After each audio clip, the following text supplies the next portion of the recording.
और देश भर में लॉकडाउन के समय जिस प्रकार से नेटवर्क की व्यस्तता है, संपूर्ण शिक्षा शोध अनुसंधान जिस प्रकार से इन ध्वनि तरंगों पर आ गए हैं, ऐसी स्थिति में स्वाभाविक है कि ये कठिनाई आएगी। तथापि हम बाबा साहब के बारे में चर्चा कर रहे हैं। बाबा साहब के बारे में चर्चा करना बाबा साहब की कठिनाइयों की चर्चा करना है।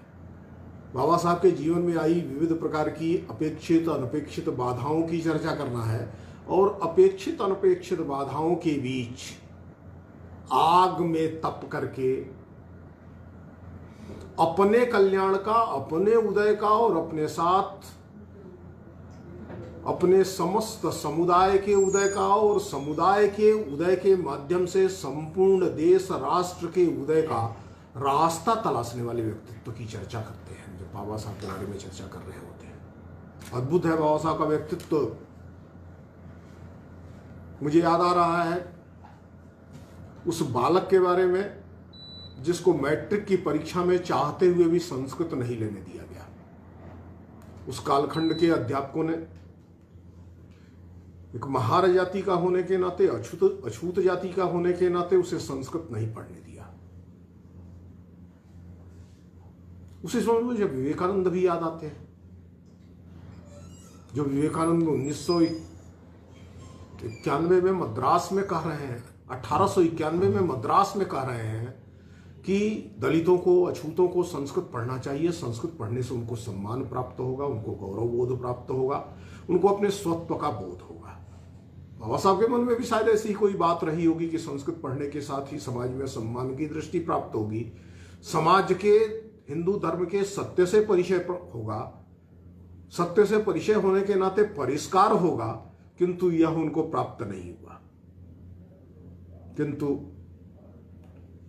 अपने कालखंड में हम 1948-49 के दिनों की बात करें, जब हिंदू कोड बिल की निर्मित कर रहे थे, उस काल में संविधान सभा में, कॉन्स्टिट्यूएंट असेंबली में संस्कृत के बड़े बड़े पंडितों की एक बड़ी संख्या थी।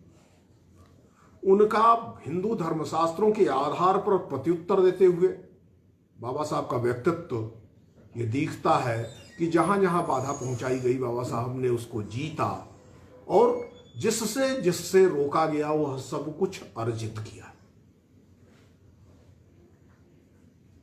एक ऐसा व्यक्तित्व है।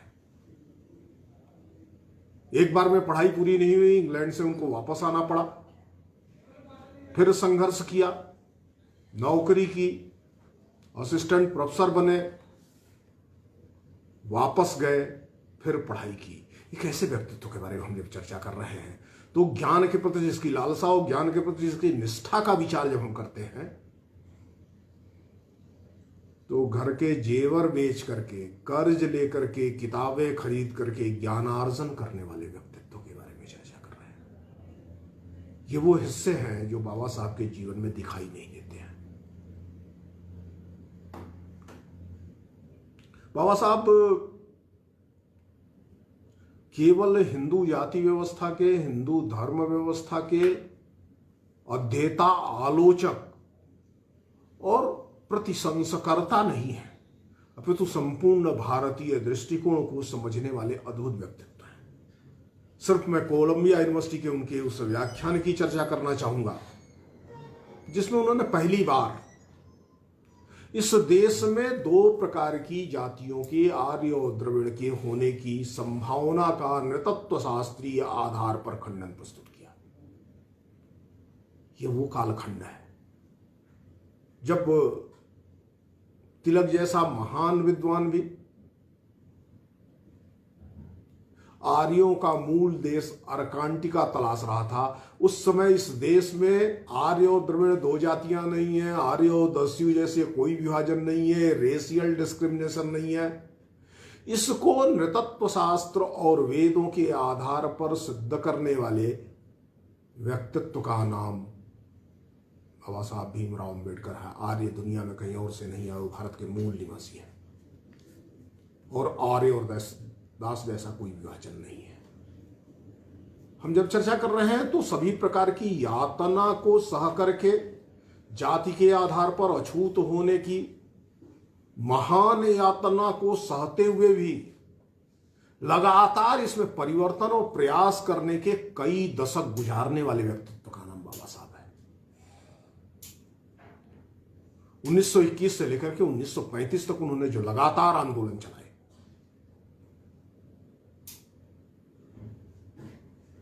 1920 में जब वो मूक नायक का प्रारंभ किया,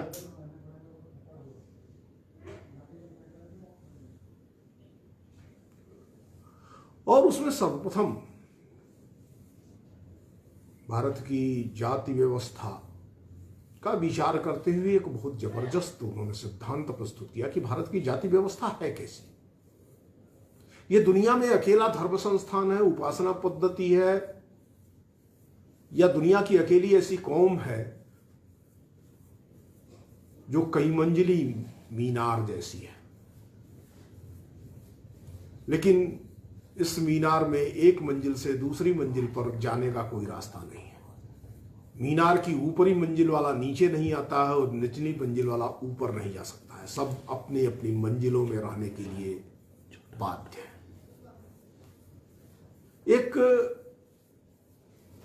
ऊर्ध्वाधर रचना है हिंदू समाज की व्यवस्था, सामाजिक व्यवस्था, और इस ऊर्ध्वाधर रचना में जो ऊर्ध्व पर है, जो शिखर पर है, उसे नीचे आने की कोई संभावनाएं नहीं है, और जो नीचे है वो लाख यत्न के बाद ऊपर नहीं जा सकता है। इस यथार्थ को बदलने के लिए विविध प्रकार के प्रयासों का प्रारंभ बाबा साहब करते हैं।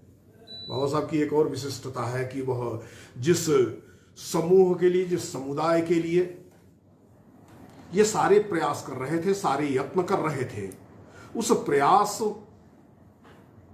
के वर्ग के बारे में उनकी स्पष्ट थी कि इसको समानता, इसको स्वतंत्रता, इसको स्वाभिमान की प्राप्ति भीख में, दया में नहीं प्राप्त हो सकती है। किसी के द्वारा दी गई समानता, किसी के द्वारा दी गई स्वतंत्रता वास्तविक नहीं हो सकती है। यह तो तभी खड़ा होगा जब वह समुदाय स्वयं से इसके यत्न करेगा। इसके यत्न करने के उन्होंने बहुत सारे प्रयास किए। कालाराम मंदिर आंदोलन, महाड़ आंदोलन, ये दो आंदोलन बाबा साहब के जीवन के बहुत महत्वपूर्ण आंदोलन है। और अंत में महाड़ आंदोलन के बाद उनके मन में आ गया था कि वास्तव में हिंदू समाज में परिवर्तन संभव नहीं है। तालाब के उस किनारे पर जहां जानवर पानी पी सकते हैं, वहां मनुष्य को पानी पीने की अनुमति नहीं है, जाति के आधार पर, उसके जन्म के आधार पर। और इसको बनाए रखने के लिए जिस समाज में हत्याएं तक करने में हिचक नहीं है, उसमें परिष्कार संभव नहीं है। इसलिए व्यापक परिवर्तन, समग्र परिवर्तन, संपूर्ण व्यवस्था को नष्ट किए बिना एक नए प्रकार की क्रांति करने के सिवाय और कोई रास्ता नहीं है। बाबा साहब ने इस व्यवस्था के जो मूल कारक समझे थे, एक तो आत्मवाद की व्यवस्था थी, कर्ता ईश्वर का सिद्धांत था, जन्मना जाति व्यवस्था थी, और जिन आधारों के पर वर्ण से जाति के विकास और जन्म के आधार पर वर्ण और जाति के निर्धारण के सिद्धांतों का प्रकटीकरण किया जा रहा था, बाबा साहब ने उनकी व्यापक समीक्षा की। समीक्षा के बाद उन्होंने ये निर्धारित किया कि एक कालखंड जरूर था जब वर्ण केवल व्यवसाय को ध्वनित करते थे। एक कालखंड जरूर था भारत के अंदर, श्रेष्ठ समाज का कालखंड अवश्य था, जिसमें एक वर्ण से दूसरे वर्ण में जाने की सुगमता थी। लेकिन आज यह संभव नहीं है। आज सभी वर्ण एक वाटर टाइट कंपार्टमेंट है, एक ऐसे अलग अलग डिब्बे हैं समाज के, जिसमें दूसरे डिब्बे की हवा भी प्रवेश नहीं कर सकती है। व्यक्ति के ऊपर नीचे जाने और उसकी गतिशीलता की तो कल्पना ही संभव नहीं है। ऐसी स्थिति में एक महत्वपूर्ण बात है कि उन्होंने 1935 में साफ साफ घोषणा की थी कि मैं हिंदू पैदा जरूर हुआ हूं, और हिंदू पैदा होने के नाते हिंदू होने की, अछूत हिंदू होने की जो यातनाएं मैंने भुगती हैं, मैं इसके साथ नहीं मरूंगा, इसलिए मैं हिंदू नहीं मरूंगा। 1935 से लेकर के 1926 तक एक लंबा कालखंड है। 1956 में, अक्टूबर 1956 में बाबा साहब ने जाकर के बौद्ध मत की दीक्षा ली।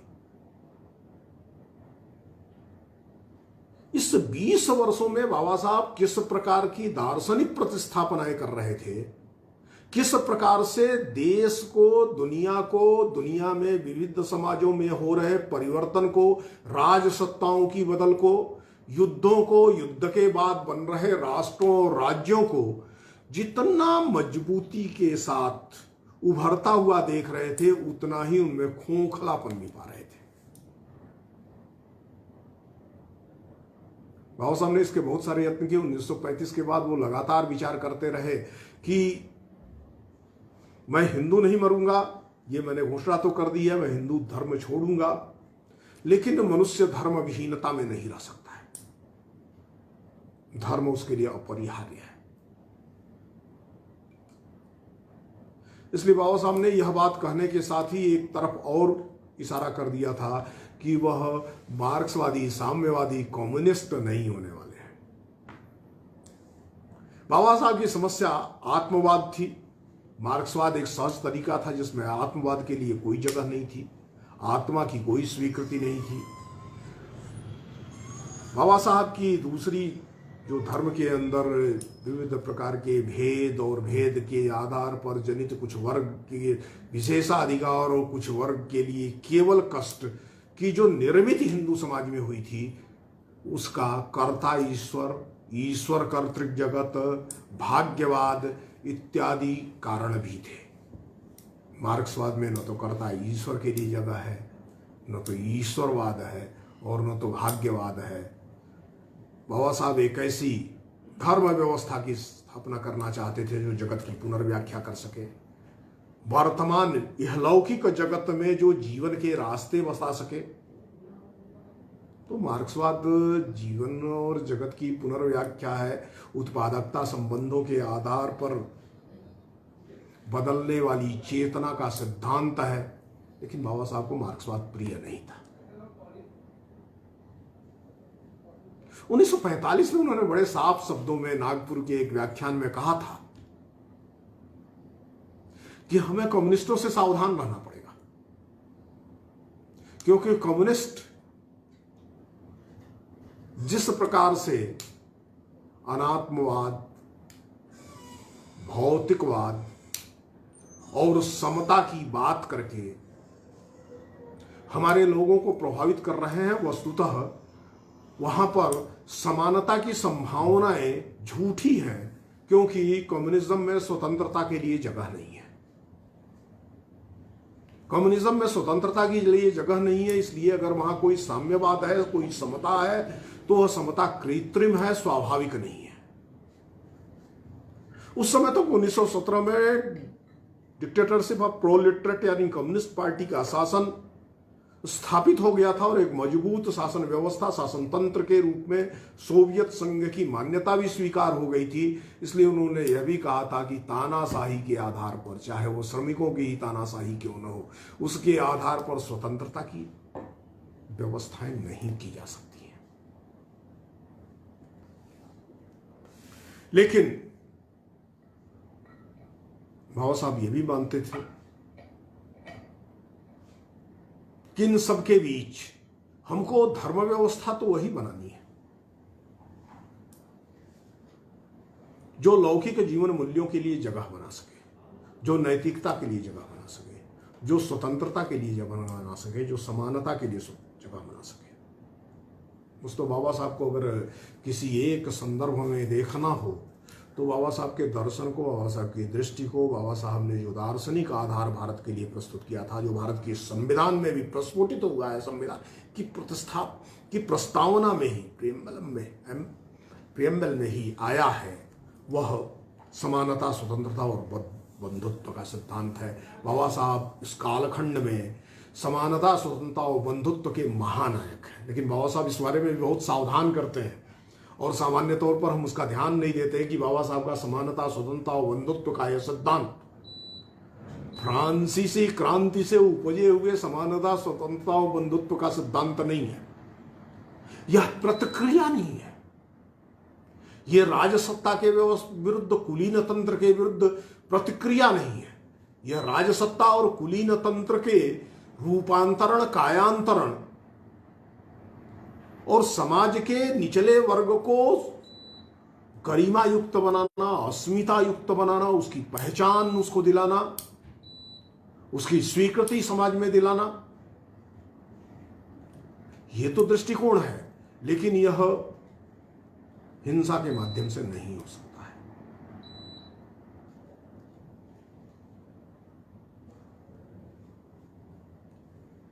हृदय परिवर्तन का यत्न केवल सुभाषित के द्वारा नहीं हो सकता, उसकी भी कुछ लौकिक व्यवस्थाएं बनानी पड़ेंगी। इसलिए हिंसा का जोर जबरदस्ती का, शक्ति के आधार पर समानता और स्वतंत्रता की स्थापना के सिद्धांत बाबा साहब को प्रिय नहीं थे। बाबा साहब 1935 के बाद ही धर्म के क्षेत्र में भी संविधानवाद के प्रतिष्ठापक थे। एक कोई नियम होने चाहिए, कोई व्यवस्था होनी चाहिए। नियम और व्यवस्थाएं सबको समानता की स्थिति में ले आने वाली होनी चाहिए, सब में का समान रूप से विचार करने वाला होना चाहिए। और ये कोई दूसरा नहीं करेगा। मैंने पहले ही कहा था बाबा साहब की ये मान्यता ही, कोई पराया विचार नहीं कर सकता है, बाहर से आयातित विचार नहीं कर सकता है। जो विचार, जो दर्शन, जो जीवन दृष्टि भारतीय समाज के यथार्थ से परिचित नहीं है, वो नहीं कर सकती है। इंपोर्टेड है, कुछ लोगों के द्वारा आरोपित है, वो नहीं कर सकती है।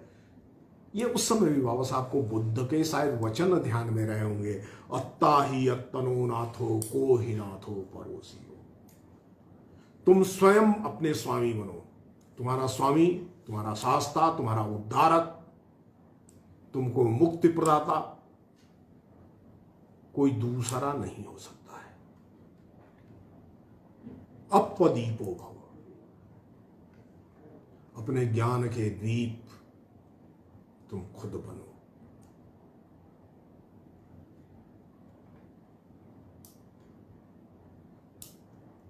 यह लगातार दिखता है बाबा साहब के जीवन में। बाबा साहब के जीवन को समझना हो तो बाबा साहब के जीवन के अंतिम वर्ष के अंतिम कुछ महीनों को, और विशेषता उनकी 3 यात्राओं को और उन 3 यात्राओं में दिए गए व्याख्यान को अगर ठीक ढंग से समझा जाए तो बाबा साहब का जीवन समझ में आ सकता है। एक उन्होंने सारनाथ में दिया, दूसरा कुशीनगर में दिया और तीसरा को काठमांडू में दिया। काठमांडू का दिया गया व्याख्यान वस्तुतः इस देश को एक दार्शनिक आधार पर खड़ा करने का व्याख्यान है। वो व्याख्यान केवल दलितों को उनके अधिकार दिलाना और दलितों को एक धम्म विशेष से परिचित कराना, एक धम्म व्यवस्था में समायोजित करना, समंजित करना मात्र नहीं है। ये धर्म परिवर्तन के कारणों को गिनाना मात्र नहीं है, उसे जस्टिफाई करना मात्र नहीं है। अभी तो किस प्रकार से लौकिक व्यवस्थाओं को, राज्य की व्यवस्था को, समाज की व्यवस्था को और व्यक्ति की व्यवस्था को बिना ईश्वर, भाग्य, भगवान के निर्धारित किया जा सकता है। और भौतिकतावादी, जड़वादी, हिंसा पर आधारित जो साम्यवाद की लहर है, उस लहर से कैसे बचाव किया जा सकता है, इसको प्रतिपादित करते हैं। और इसके लिए वो साम्यवाद एवं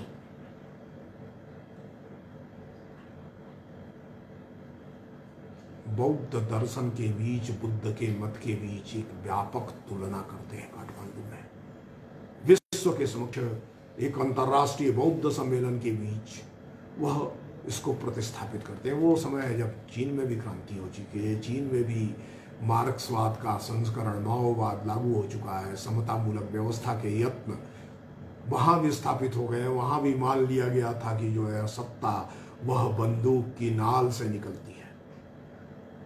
वहां भी मान लिया था गन, ग्रेन एंड गोल्ड ये परिवर्तन के जो वाहक हैं, इनके बीच करुणा पर आधारित व्यवस्था, पर दुख कातरता पर आधारित व्यवस्था। जिनके विरुद्ध नई व्यवस्थाओं का निर्माण करना है, उनके भी हितों की चिंता करने वाली व्यवस्था।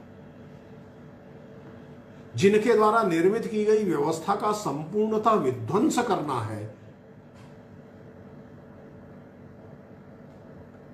उनके भी कल्याण का चिंतन करने वाली व्यवस्था की निर्मिति, यह बाबा साहब का उद्देश्य है। बाबा साहब इसलिए बौद्ध मत को स्वीकार करते हैं। संभावनाएं बहुत थी। जाति व्यवस्था मात्र उद्देश्य था तो क्रिश्चियनिटी पूरी दुनिया में एक ऐसे धर्म संस्थान के रूप में जाना जा रहा था, और दुनिया के सभी ताकतवर देश उस कालखंड में ईसाई देश थे, ईसाई बहुसंख्यक देश थे। दुनिया भर के तमाम मिशनरी ऑर्गेनाइजेशंस का बाबा साहब की वो प्रलोभन भी था, वो ईसाई हो सकते थे। लेकिन बाबा साहब ने जो 35 से लगातार दुनिया के अन्य धर्मों का अध्ययन करना प्रारंभ किया था, उससे उनका जो अनुभव आया था वो अनुभव बहुत मजेदार है। और उन्होंने भारत में ही देखा कि क्रिश्चियनिटी भारत में जहां हजारों वर्षों से चल रही है, केरल के उस प्रांत में, वहां भी Namboodiri Christian, Nadar Christian, Nair Christian, इस प्रकार का भेद आज भी जिंदा है।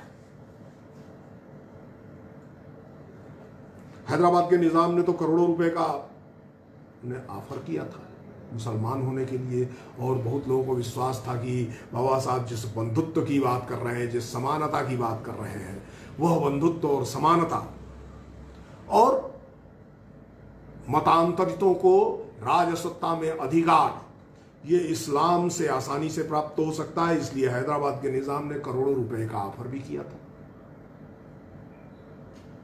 बाबा साहब को भारतीय परंपरा में पला हुआ धर्म चाहिए था, इसलिए बाबा साहब के खुद के मन में सिख परंपरा एक आकर्षण थी,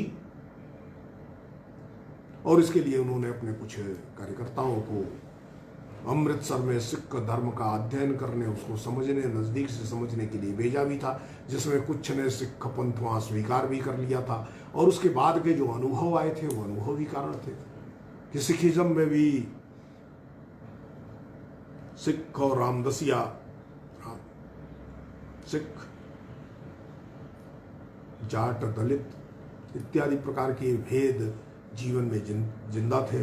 इस तरह बाबा साहब ने मान लिया था कि यह जो ईश्वर कर्तृत्व जगत की अवधारणा है, उसमें मनुष्य ईश्वर की निर्मित है। जिस रूप में मनुष्य ने ईश्वर को बनाया, इस्लाम में भी ऐसा ही है। अशरफ है, अजलाफ है, अर्जल है, इस प्रकार का विभाजन वहां भी बाबा साहब ने देखा था। उनकी एक और विशेषता थी, बाबा साहब नहीं मानते थे कि ऐसा है कि जातीय श्रेष्ठता अगर ब्राह्मणों में है तो जातीयता का भेद शूद्र जातियों में नहीं है। उनका यह मानना था कि जातियां तो एक दूसरे को गाली देती रहती हैं, और शूद्र जातियों में भी आपस में अस्पृश्यता है, आपस में रोटी बेटी के संबंध नहीं है, आपस में वो अपने अपने अलग अलग आइलैंड में जीने वाले समूह हैं। ये संपूर्ण जब तब तक बना रहेगा जब तक ईश्वर कर्तृक जगत की अवधारणा होगी, जब तक ईश्वर निर्मित जगत की अवधारणा होगी। मनुष्य को ईश्वर ने बनाया है और भाग्य के साथ बनाया है, वो अपने भाग्य का फल प्राप्त करने के लिए, भाग्य का फल खाने के लिए बाध्य है।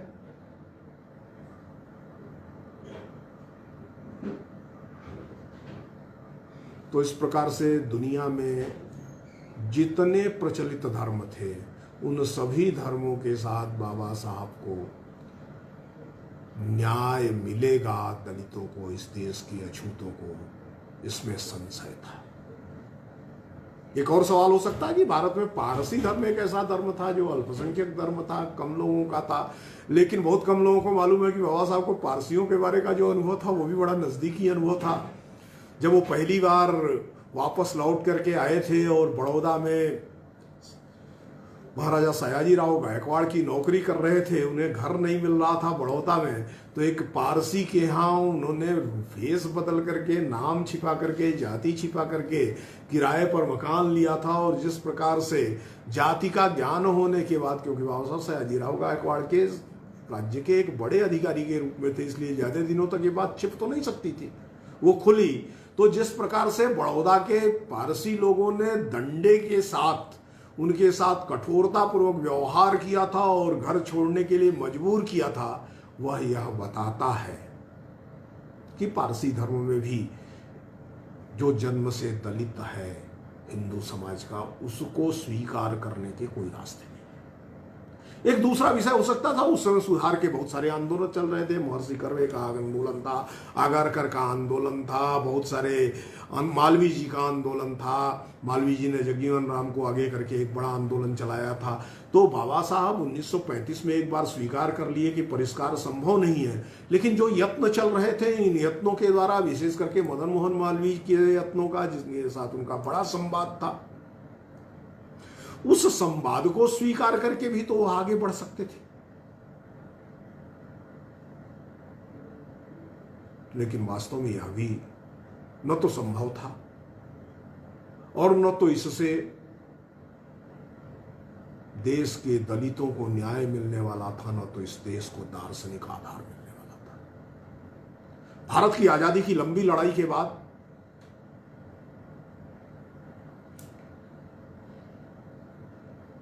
प्लासी के युद्ध के बाद ईस्ट इंडिया कंपनी की यत्नों के कारण से भारत अपनी पहचान खो बैठा था।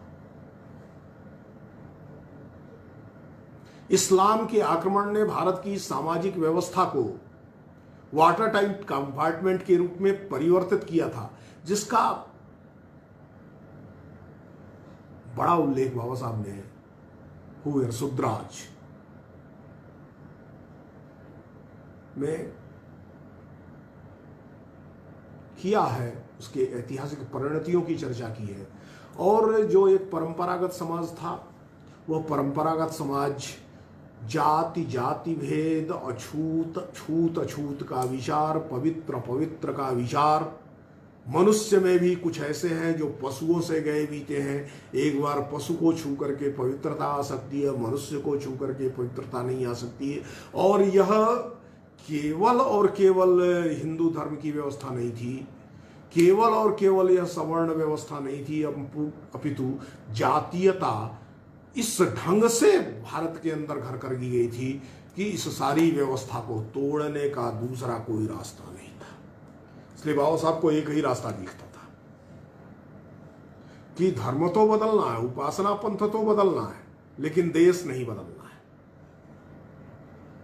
ये देश हमारा है, हम इस देश के हैं, इसलिए इस देश के दलितों को, अछूतों को एक ऐसे धम्मपथ की आवश्यकता है, एक ऐसे रास्ते की आवश्यकता है जो इस देश का हो, आयातित न हो। एक ऐसा धम्मपथ हो जिसमें भौतिक जीवन में आध्यात्मिक मूल्यों की संभावना, और साहब के लिए आध्यात्मिक मूल्य धर्म, मानव मूल्य और नैतिकता से अतिरिक्त कुछ भी नहीं है।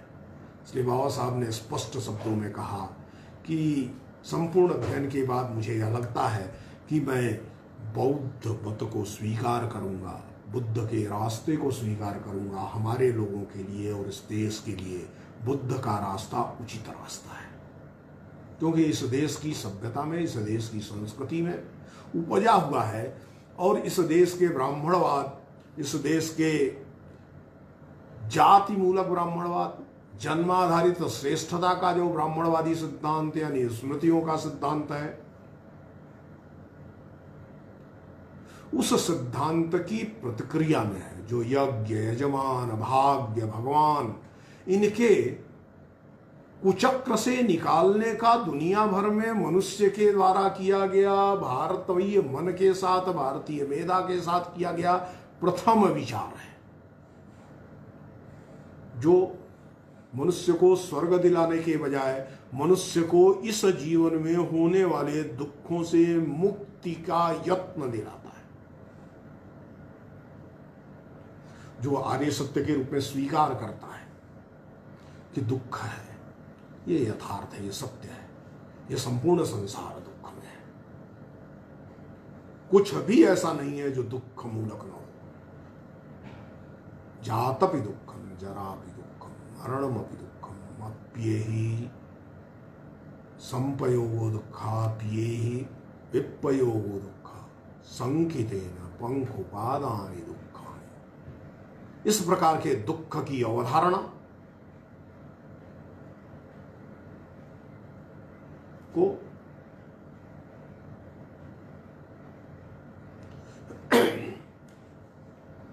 स्वीकार करते हुए भी इसे नित्य नहीं मानता, ईश्वर कर्तृक नहीं मानता, इसे अविद्याजन्य मानता, अज्ञानजन्य मानता। अज्ञान है इस नाते दुख है।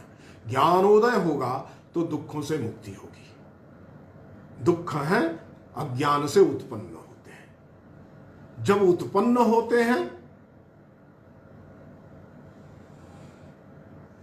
तो इनका नाश भी संभव है, इनकी इनसे निवृत्ति भी संभव है, और इस निवृत्ति के रास्ते भी हैं। और ये रास्ता कैसा होगा? किसी प्रकार के अति के निषेध का ही रास्ता हो सकता है। हिंसा और अहिंसा के आत्यंतिक निषेध के बीच का रास्ता है।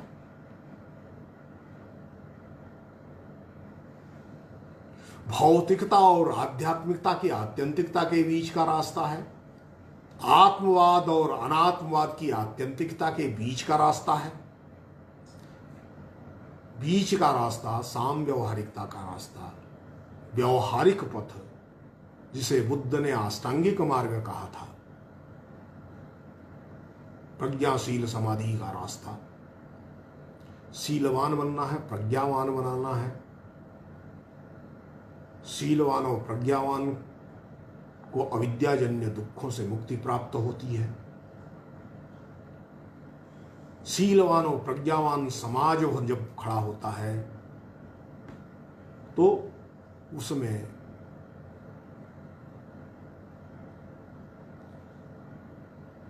मैत्री, करुणा, मुदिता और उपेक्षा जैसी भावनाएं उत्पन्न होती हैं।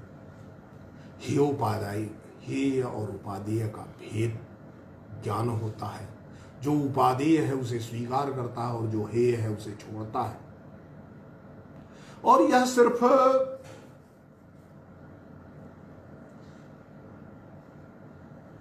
सिद्धांत के स्तर पर नहीं, अपितु संपूर्ण व्यवहार में उतरने वाला है। बाबा साहब को बुद्ध मत इसलिए भी स्वीकार किया था कि बुद्ध एक क्रम, उसी क्रम की बात करते हैं जिस क्रम की बात बाबा साहब ने की थी। बाबा साहब ने कहा था शिक्षित बनो, संगठित बनो और संघर्ष करो। बुद्ध भी यही रास्ता बताते हैं। बुद्ध बताते हैं कि धम्म को जानो, संघ को जानो, बुद्ध को जानो। बुद्ध की शरण में जाओ, धम्म की शरण में जाओ, संघ की शरण में जाओ। अब संघ की शरण में जाना है लोकतांत्रिक व्यवस्था को स्वीकार करना है।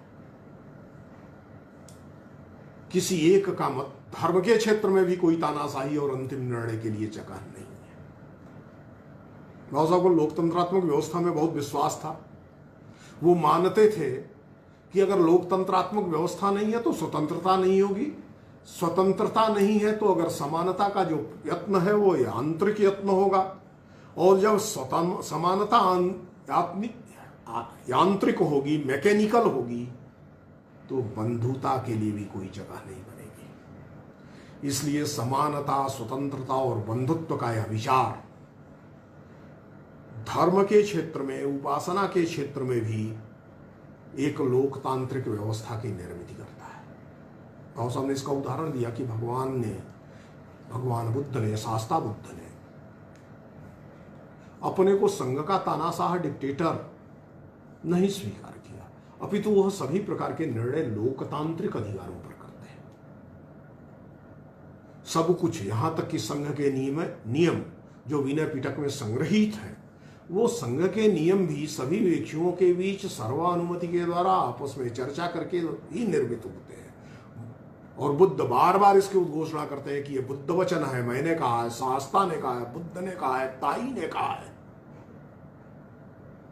सौगत ने कहा है, गौतम ने कहा है, तथागत ने कहा है। चाहे जिस रूप में बुद्ध को मानते हो, किसी भी रूप में बुद्ध ने कहा, इसलिए स्वीकार्य नहीं है, अपितु युक्ति के आधार पर इसकी परीक्षा करके ही इसकी स्वीकृति की जा सकती है।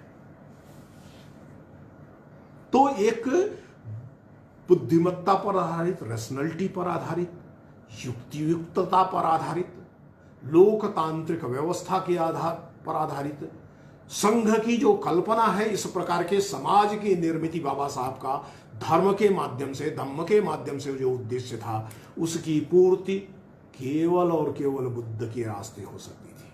तीसरा और अंतिम विषय जो था, जिसके कारण से बाबा साहब ने इसे भारत के लोगों के लिए, भारत के उपेक्षित जन के लिए, वंचित जन के लिए, हाशिए में डाले गए व्यक्ति के लिए धम्म का रास्ता स्वीकार किया था, इस पर किसी का आधिपत्य नहीं था।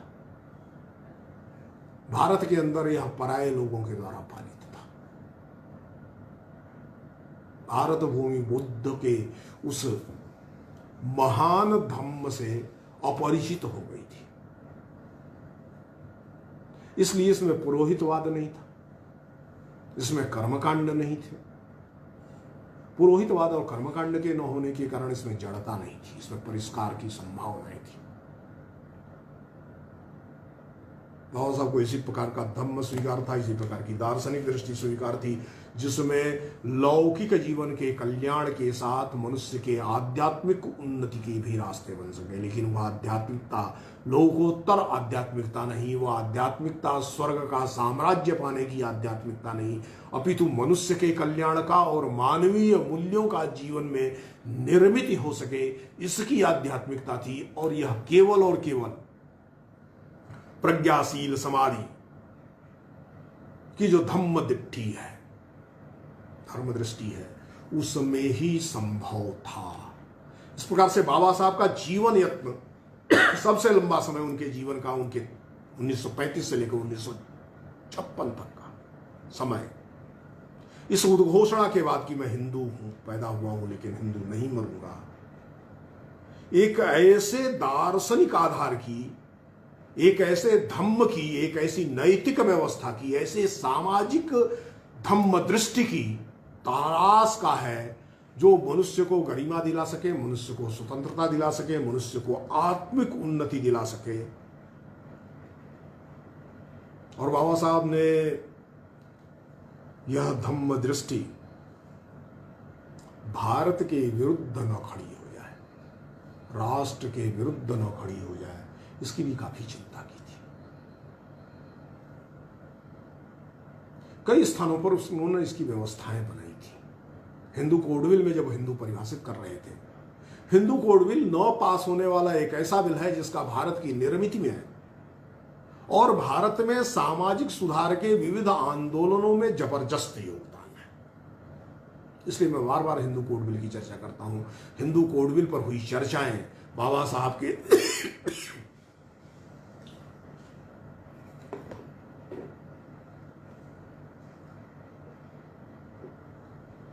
गहन वैदिक ज्ञान, स्मृतियों के अध्ययन और हिंदू समाज की समझ को प्रतिध्वनित करते हैं।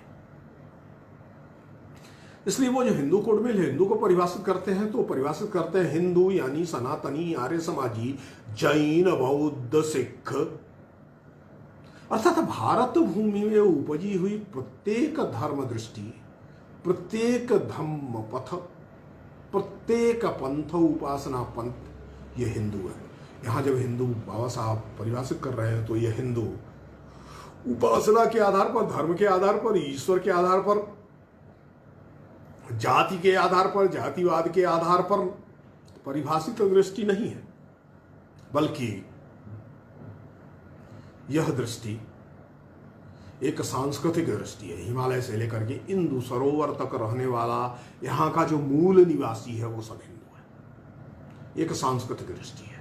इस सांस्कृतिक दृष्टि को ही लेकर के उन्होंने संविधान सभा में देश के एकीकरण को लेकर के चल रही बहस के बीच जब कहा था, इस देश में कलह पैदा करने वाले लोग बहुत हैं, कलह पैदा करने वाले एक दल का नेता मैं भी हूं, लेकिन इन सब के होते हुए भी कोई कारण नहीं है कि यह देश संवाद के द्वारा, यह देश चर्चा के द्वारा, यह देश एक दूसरे को समझते हुए एक राष्ट्र एक जन में उभरेगा, ताकतवर बनकर के उभरेगा। राष्ट्रीय एकीकरण की यह दृष्टि बाबा साहब की सांस्कृतिक एकीकरण की भी दृष्टि है और मनुष्य के को संस्कारित करने की भी दृष्टि है। इस दृष्टि से बाबा साहब के अवदान की चर्चा नहीं हुई है। एक और विषय, बाबा साहब क्यों भारत के अंदर पाली, प्राकृत और संस्कृत को अत्यंत महत्व देने वाले विधि शास्त्री के रूप में है, इसको भी समझना पड़ेगा। हिंदू कोडविल में ही एक स्थान पर जब वो कहते हैं कि मैं स्त्रियों और शूद्रों को हिंदू कोडविल के अंदर वो भी अधिकार नहीं दे सकता हूं जो स्मृतियां उनको देती हैं, तो वो लाचारगी का प्रदर्शन नहीं है, वो इस बात की उद्घोषणा है कि अभी तक स्मृतियों को जिस रूप में लोग देख रहे थे,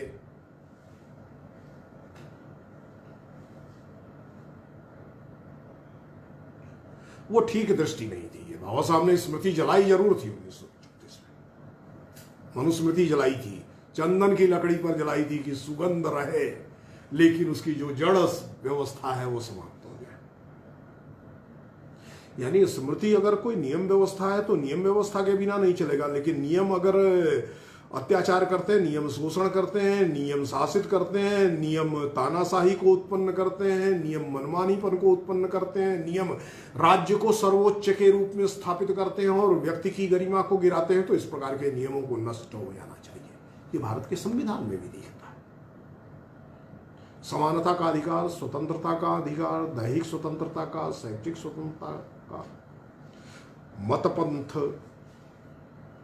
को स्वीकार करने की स्वतंत्रता का, ये जो मौलिक अधिकारों के रूप में, नागरिकों के मौलिक अधिकारों के रूप में बाबा साहब ये व्यवस्था बनाए रहे हैं, ये व्यवस्थाएं 1956 में जो इस प्रकार के मत को प्रतिस्थापित कर रहे हैं और जिसको बता रहे हैं कि आने वाले दिनों में यह देश का और दुनिया का मत होगा,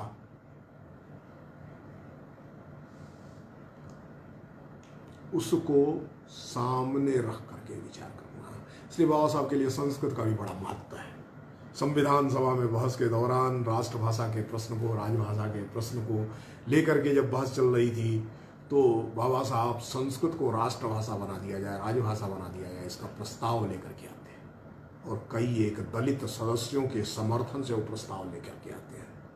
वो प्रतिक्रियावादी दृष्टि थी, इस देश को न समझने की दृष्टि थी, जिसके कारण उसकी भी स्वीकृति नहीं हुई। यहां पर बाबा साहब को, स्वामी विवेकानंद को, ये दो जो कालजयी विचारक है, जिन्होंने दुनिया के अंदर भारतीय समाज के संबंध में दृष्टिकोण परिवर्तन किया, इनके दृष्टिकोण में एक समानता है। उस समानता की भी मैं चर्चा करके अपनी बात को पूरा करूंगा कि 1893 में स्वामी विवेकानंद ये कहते हैं, दुनिया में एक मैं महायुद्ध देख रहा हूं, यह महायुद्ध क्रिश्चियनिटी, इस्लाम और बौद्ध धर्म के बीच होगा, और उसमें एक संभावना प्रकट करते हैं बौद्ध धर्म विजयी होकर के उभरेगा। विजयी होकर के इसलिए उभरेगा कि बौद्ध धर्म नैतिकता पर आधारित है, व्यक्ति की स्वतंत्रता पर आधारित है, व्यक्ति की बराबरी पर आधारित है, संपूर्ण मनुष्यता के लिए एक कल्याण दृष्टि का रास्ता प्रतिपादित करने वाला पथ है। इसमें अपने पथ के अतिरिक्त अन्य को मुक्ति का अधिकार नहीं है, इस प्रकार की मान्यताओं के लिए कोई जगह नहीं है। एक ऐसे पथ को स्वीकार करने वाले महान विचारक, दार्शनिक, इस युग के बोधिसत्व, शास्ता, धम्म को नैतिकता, धम्म को स्वतंत्रता, धम्म को व्यक्ति व्यक्ति की समानता और धम्म को व्यक्तियों के बीच बंधुत्व की स्थापना के पथ के रूप में स्थापित करने वाले महान विचारक के रूप में जब हम बाबा साहब की चर्चा करते हैं, बाबा साहब का विचार करते हैं, तब उस महामानव का अपने युग के धम्म शास्त्रा का, अपने युग के लिए भविष्य, अपने युग में भविष्य के लिए नीति, विधि और व्यवस्था के निर्माता का व्यक्तित्व सामने आता है। इस महान व्यक्तित्व को प्रणामांजलि निवेदित करते हुए मैं अपनी बात को समाप्त करता हूं। नमस्ते।